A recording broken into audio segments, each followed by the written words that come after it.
Are you a technician preparing for the ASE G1 test? Well, I have a question to help you get ready. The engine water pump is going to be replaced. Which of the following is done as part of that process? A. Drain the engine oil below the oil pump level. B. Drain the coolant below the water pump level. C. Drain the coolant from the heater core. Or D. Drain the engine oil.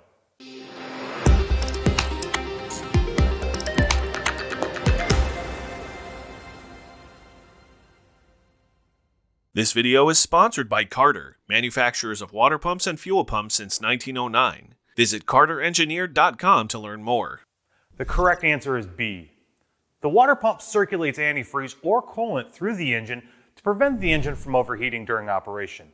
It also provides freeze protection in colder months and provides warmth to the cabin compartment by circulating warm coolant through the heater core.